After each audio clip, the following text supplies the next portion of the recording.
What's going on, guys, and welcome to another Hook 'em Outdoors video. Now, my bass has been eating a lot of minnows, and I figured to save me a trip to the pond to get minnows for the bass every time I feed him, I need a minnow trap. Now, we can't find any minnow traps anywhere. You can only find one at a random Walmart. That's $15.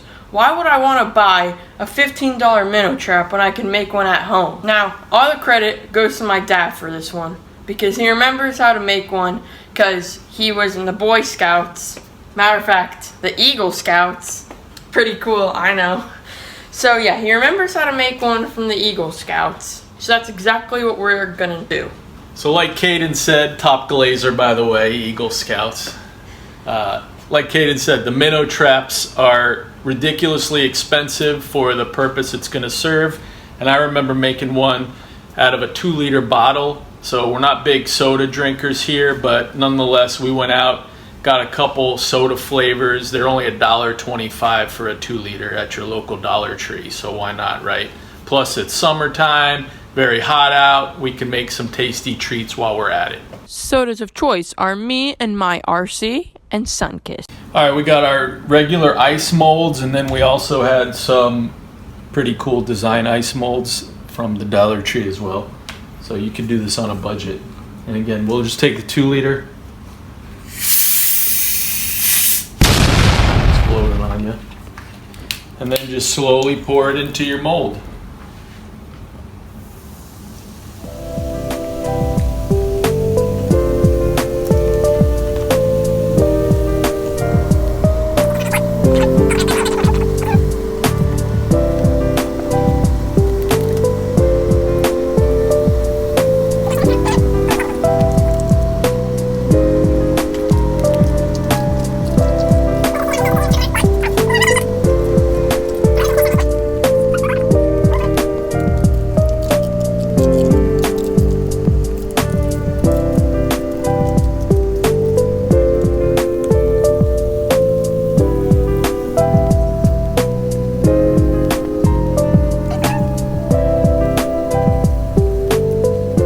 Now that we have some in the ice tray, let's put some in a popsicle mold.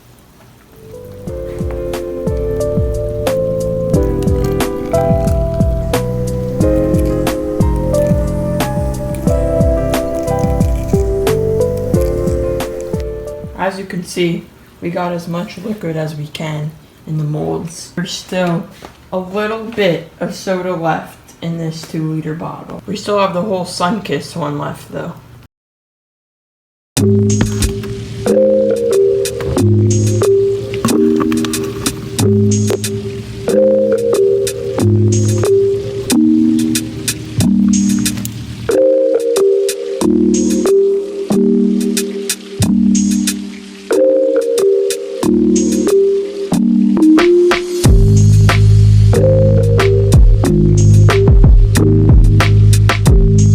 So we got all our equipment to make our minnow trap. We got a hole punch just because I like the holes to be aligned. We got a little curved knife just to puncture the bottle to start our holes.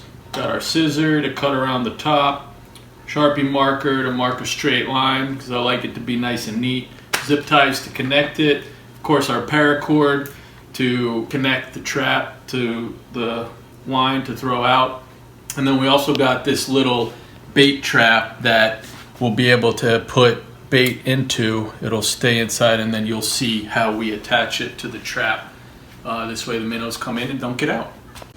Right now, we're just drawing a straight line around the bottle because we're gonna cut along that line. We need this line nice and straight so we could have a perfect trap. Now that our hole is cut out, we will stick the top part of the bottle that we cut out to the remaining part of the bottle. Now with our knife, we're going to cut 4 aligned holes to the side of the bottle. You will see why we're doing this next clip.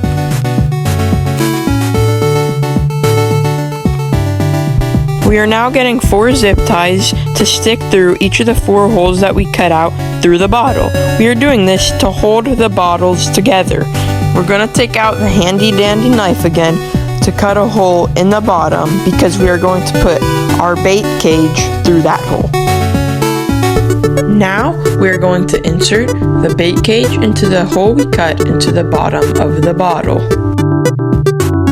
Next step is to get your paracord and stick it through the bottom hole of the bait cage, and you will tie a knot around it to keep it tight. We had to cut the other zip ties off, so now we are going to put 2 zip ties through each of the holes we cut.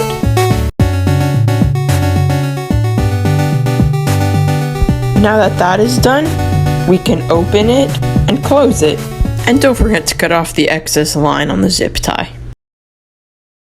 We have some leftover turtle food. We could use this for the bait for our minnow attractant. So what we're gonna do is open up this end of the unzip tied part of the trap.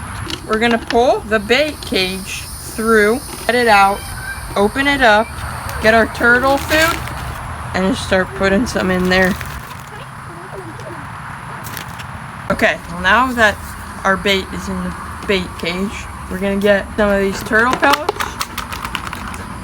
We're just gonna sprinkle them in. And then, boom, put the cap back through, and then tighten up.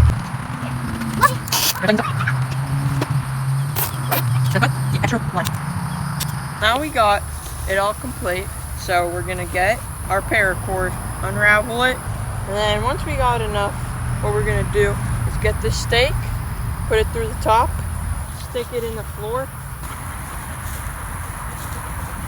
Now once we got enough, throw it out there. 1 day later. Alright guys, here a day later to check on the trap. Let's see if we have anything. Here it is, fully underwater.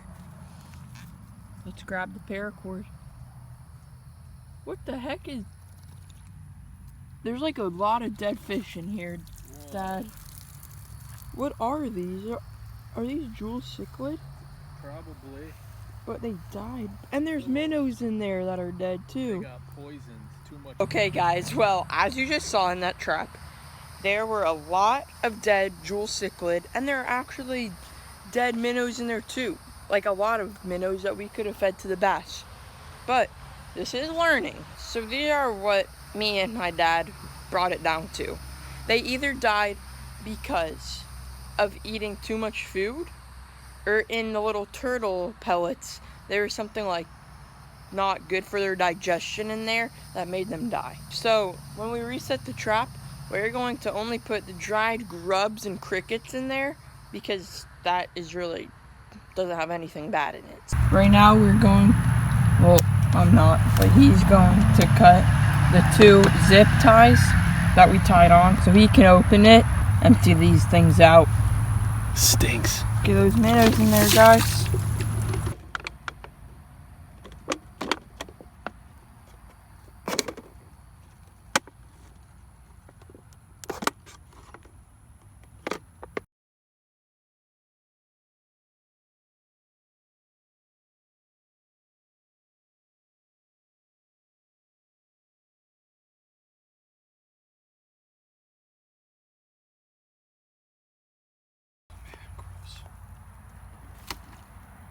Alright, well, come back soon if you want to see if we got anything in the trap. Comment down below if you'd like to see anything else on the channel. Like, subscribe. See you in the next one.